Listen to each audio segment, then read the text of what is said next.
massage, hypnosis, and suggestion, symptoms could be removed at least temporarily.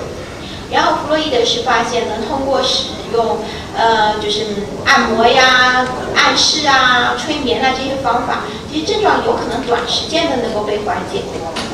And Freud, unlike Charcot, who was speculating about the nerves, Freud followed the skein, the thread of symptoms backwards, which led to memories. 然后弗洛伊德呢，跟夏克尔工作方式不一样的是呢，他不是直直的追踪，就是说表现出来的部分，他是直接更多的往前去追踪，是怎么样发生这一系列症状和这样的改变的呢？是最后会被联系到记忆上面来。Now this is the beginning perhaps of psychoanalytic diagnosis, where we look at symptoms and try to follow them to their psychic cause. And this is where we also get into trouble in psychoanalysis. 当然，我们精神分析之中，是因为会想去了解到这个疾病发生的原因的时候，就会经常遇到困难。我们想把从症状引向的引发症状的东西的时候呢，我们通常会遇到这样的困难。Because unlike Freud, some of Freud's students started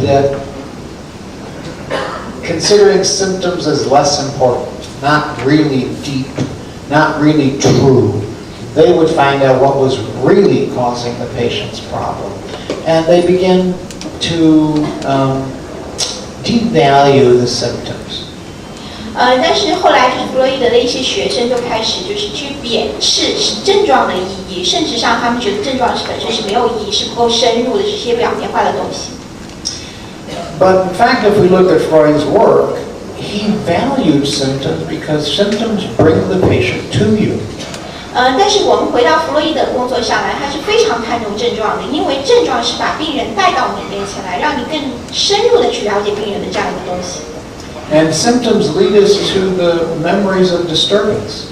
然后这个症状呢是跟就是问题，就是困扰的这样的一种记忆是相关的。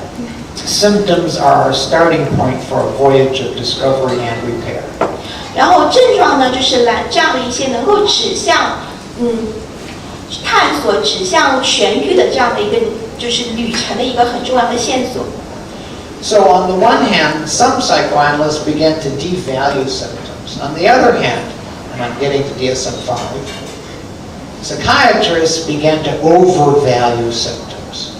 然后我们看到是有一些精神分析师呢，他们开始不断的弱化症状的重要性。然后我们现在回到 DSM-V 上，更多的 DSM-V 的就是这些研究者和制定者，他们过度的把症状重要化了。That is, by looking at symptoms alone, by trying to catalog them, by counting them, this is like the sound of one hand clapping. 就是他们的所做的工作，就不停的把症状的分类、去统计、去数数，然后这就是像一个就是做集合的一个工作。Or it would be like studying weather by studying clouds only. 这就像如果我们去研究气象学，我们就只研究云彩一样。Now, those who study weather and predicting weather know that clouds are essentially aerolized water, potential rain. 我们知道，就是所谓气象学里面说，云就是一些水雾的这些气聚体。And they know that gross classification of cloud formation helps you predict rain and storm to some degree. 所以说，就是云的形状和云的这种变化方式，一定程度上能帮助我们预测这些天气，比如说下雨的这样一些情况。So they look at overall form of clouds and give them names, like in this case, stratocumulus. Cumulus meaning clouds that are puffy and big and accumulate and grow. Strato meaning they're spread out. 这个就是沉积云，就是说明它是一种积云，然后是用一层一层的堆积在一起的。Well, here is a picture of altocumulus. Alto means high. They're cumulus puffy clouds, and they're high in the sky. 然后这个是高级云，就是像那种就是浮在很高处的那种积云的那种感觉。Or cumulus fractus, which means that they're puffy clouds and they're fractured, they're pieces here and there. 然后还有一种就是积云的碎片，就是它们是那种积云把它片成一小块一小块分布散在天空中的这样一些东西。Now, whereas it may be useful to look at the overall cloud shape, is it a cumulus cloud or is it a feathery cirrus cloud? And that those two types predict different types of weather. What's happened with DSM-V is they've gone from overall cloud formation to looking at the details of the edges of every cloud and how those details and measuring each cloud might mean something. 然后就是我们通过这样一些积云或者是上述几种云的形状，我们大概预测就是说，有暴风雨将至啊，或者有这样的一些情况。但是呢 ，DSM 的工作者呢，更多就像是不停的去数每一片的云，看这些云是怎么聚集起来的，然后最后就是说啊，这些云它们会有怎么样的一些情况，有怎么样的变化。And studying the details of each cloud in the sky, while it may be aesthetically beautiful and interesting, doesn't help us better predict the weather. 但是如果我们说我们研究天空中的每一片云，然后我们可能会得到很漂亮或者很好玩的统计的结果，但是这个并不能够帮我们更好的预测天气。Which leads us to DSM-V. 然后这个就让我们回到 DSM 上面来。First, a short history of the Diagnostic and Statistical Manual. There was a DSM-1, 2, 3, and 4. 我今天会大概的回忆一下，就是 DSM 系统的这样的一个就是演变的过程，从1到5。In 1943, in the middle of World War II, the U.S. Army said to its doctors, "Help us figure out if a soldier is too crazy to fight." 然后是 DSM-1 的问世，是因为1943年，当时军队有这样的一个要求，就是说我们希望鉴别一下哪些士兵太疯狂了，以至于他们不能去派他们上战场。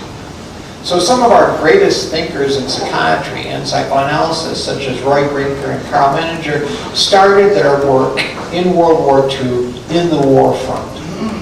所以说，当时有一些很重要的一些在精神病学上的一些贡献者，他们都会进入了这样的一个诊断的系统。The Army's basic question was: is he too crazy to fight, or crazy but not so crazy that he can't shoot?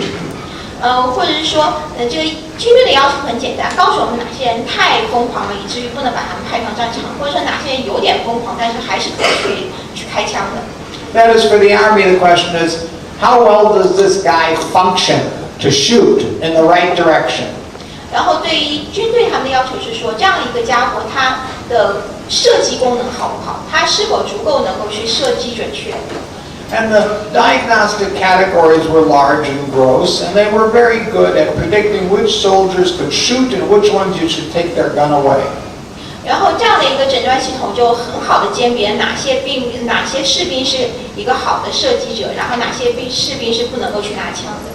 So in 1952, the American Psychiatric Association said, okay, this stuff they did in World War II was very helpful to predict functioning. Let's call it a Diagnostic and Statistical Manual No. 1.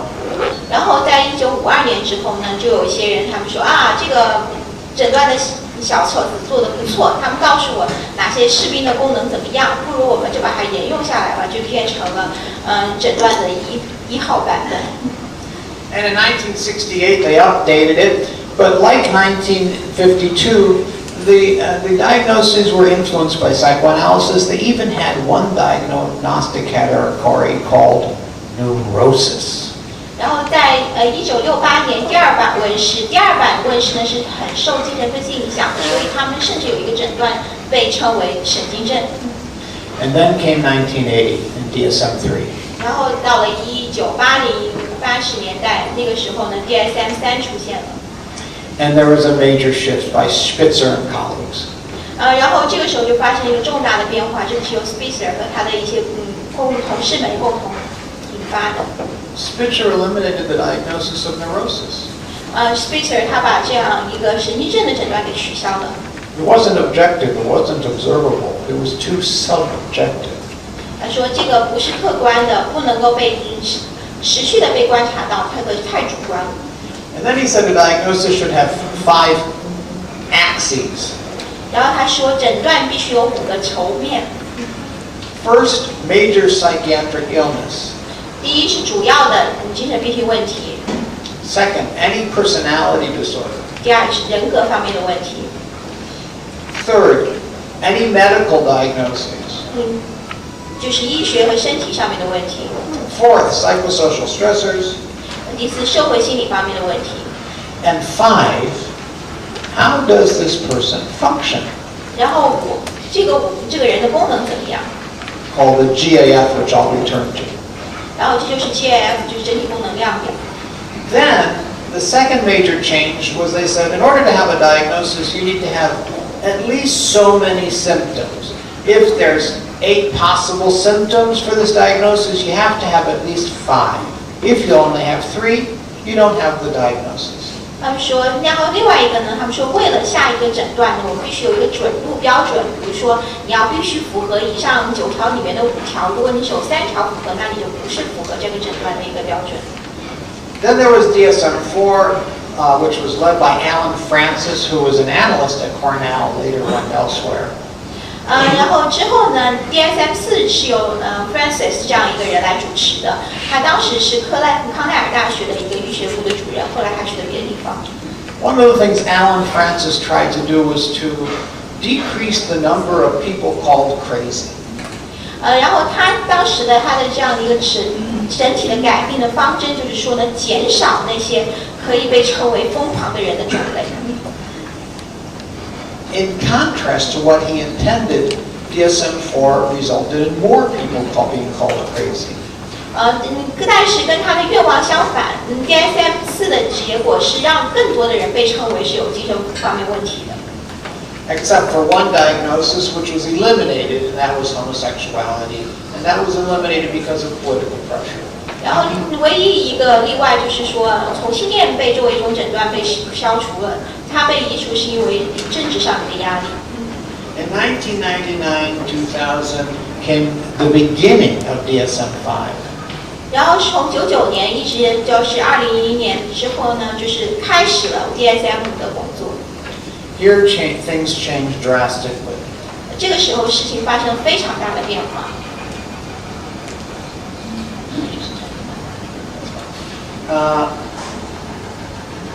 And before I tell you what were the major changes, I feel an obligation to tell you some of the dilemmas and criticisms about DSM-V by major psychiatric figures, not by analysts.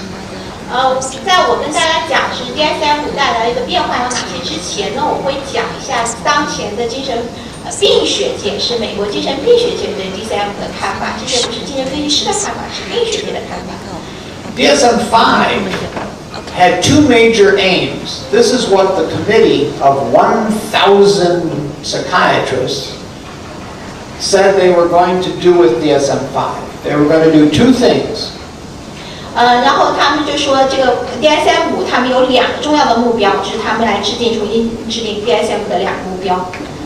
One, they were going to help clinical practice by increasing diagnostic reliability and validity.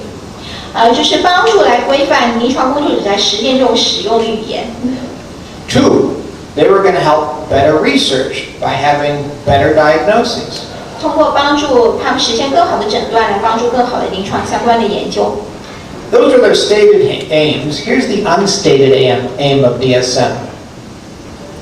这些是明确说明的，就是他们的目的，但是还有一些没有说出口的目的。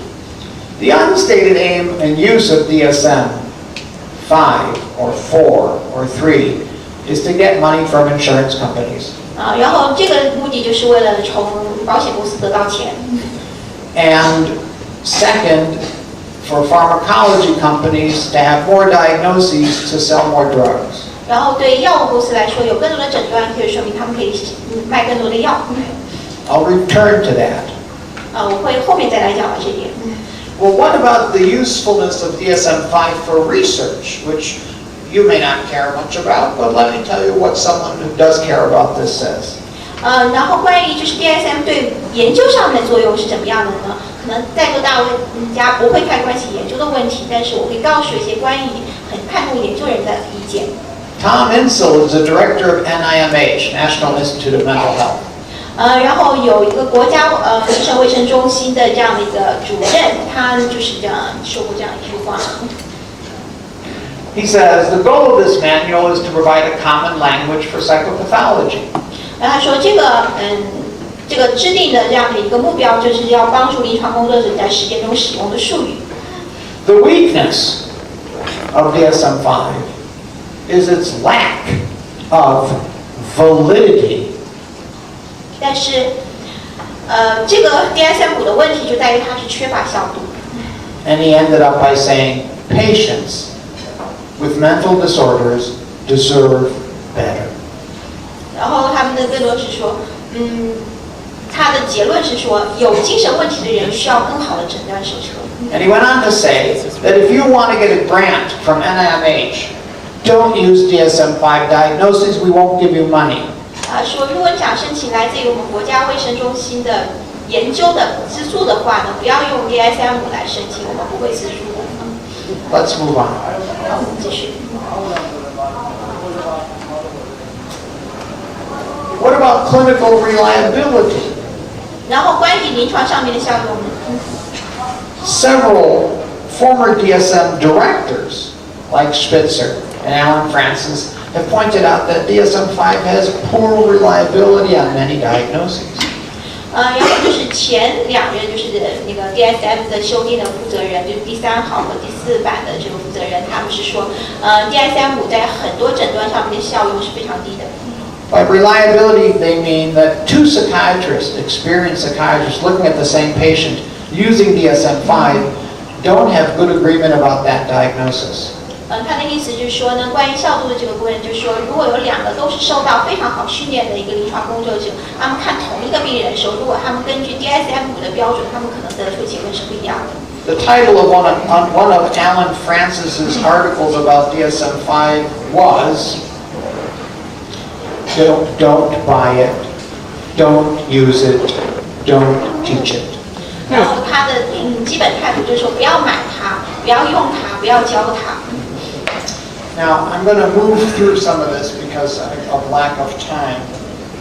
然后因为时间关系，我们会继续往前面跑一点。But Alan Francis gives at least 11 new diagnoses that are so broad that almost everybody is disturbed.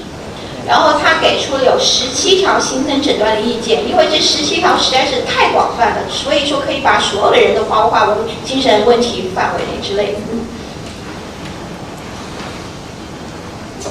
And I'll return to some of these. You can read the 11 diagnoses he mentions, but I'll return to depression towards the end of the paper. 就是大家可以看一下这11条的东西，但是我会在后面去讲到关于就是抑郁，这个是问题比较大的一个部分。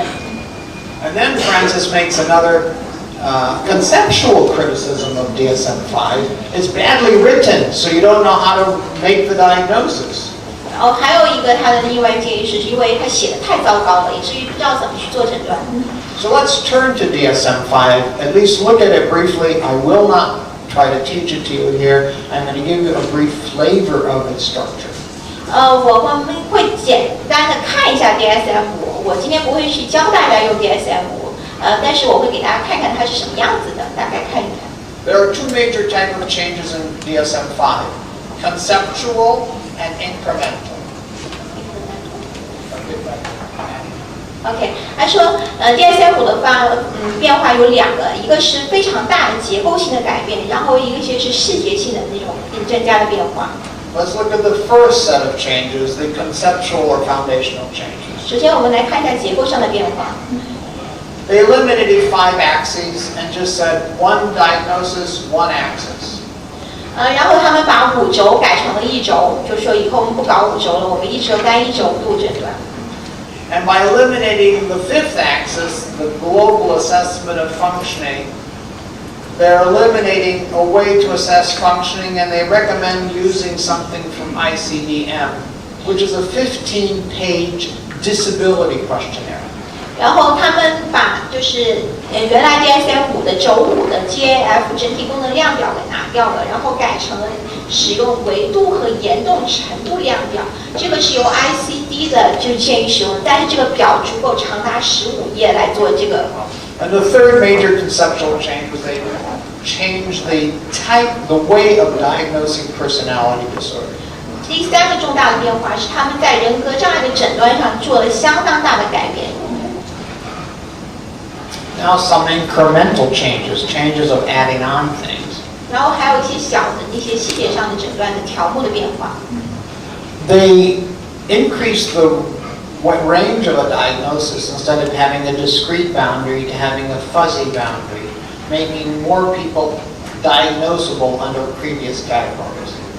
然后他们并不是把原来的那些症状变得更集中一点，他们反而把是变得更泛化，让更多的人群被概括到有精神问题的人群之中来。Or they relabel diagnoses to make them more palatable socially. 然后另外一个就是他们把诊断的定义修改得更加的灵活，使他们可以更适用更多的群体。So instead of being mentally retarded, you now are intellectually challenged. 就说你以前可能会被诊断为是智力退化或者智障，然后现在你是说你在智力上面会遇到挑战，这是一些词汇上的变化。And instead of someone having a sexual perversion, they now have a paraphilia, which is for Greek for loving something else. 就说，与其是说你是一个性变态，不说是你性爱好过于广泛。And changing something's name doesn't change the thing. 是把名字改得好听一点，但是并不是把这个诊断改得更好。Another incremental change, DSM-V encourages using rating scale for diagnoses. 然后之后就是另外一个变化，就是在诊断中会用了很多的这种评分的量表。And a change for personality disorders is that they've eliminated about 7 diagnoses and kept only 5. 然后关于人格障碍上面呢，他们把7个人格障碍的诊断标准减为5个。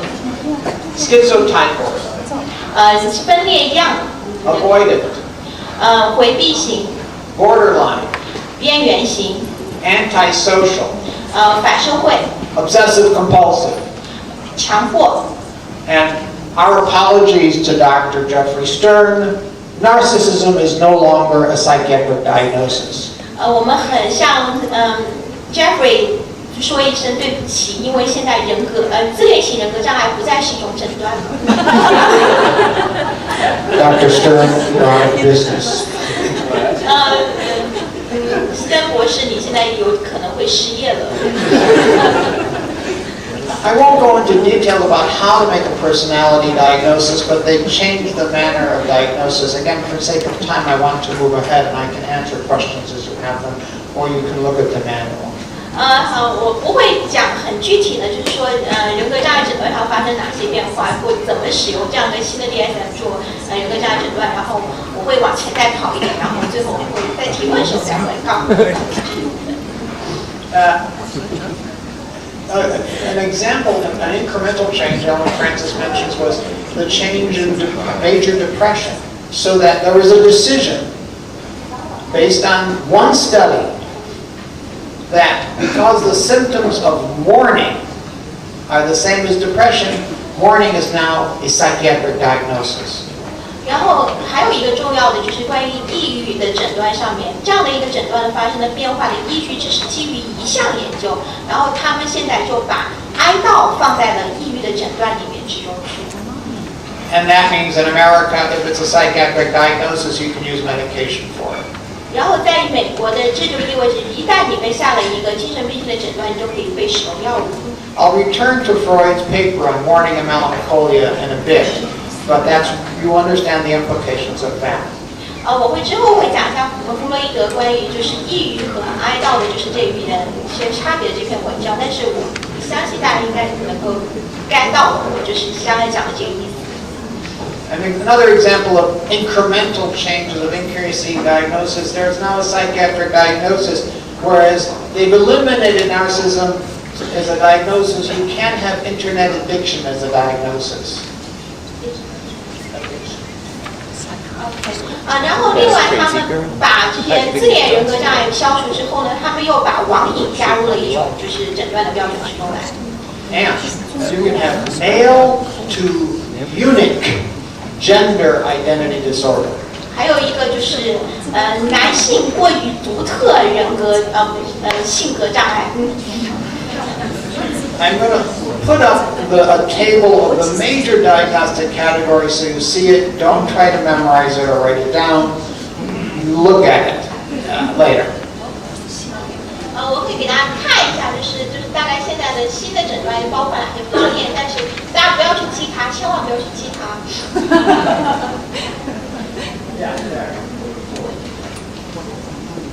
You know, but the basic categories are neurodevelopmental disorder, schizophrenia spectrum, and other psychotic disorders, whereas Bloiler and Kreplin had clear definitions of schizophrenia. Now it's broadened.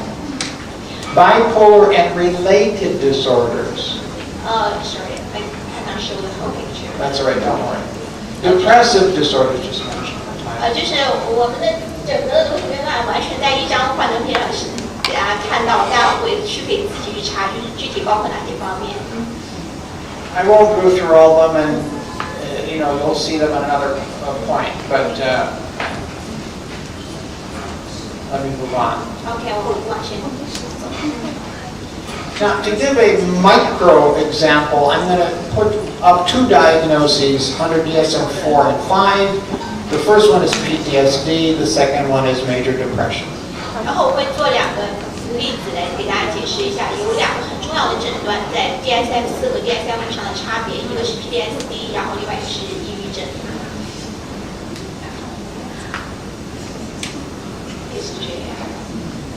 PTSD, right? Okay.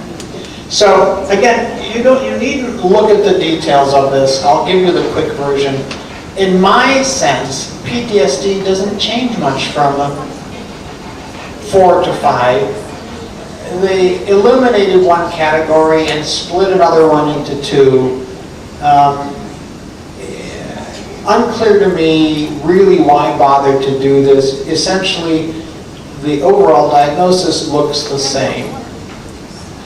就是在 PTSD 上面，他们在其他的变化上并不多，然后只是把一个种类变成了两个种类，然后就是他们其实上对他来说，他并不明白为什么要发生这样的一种变化。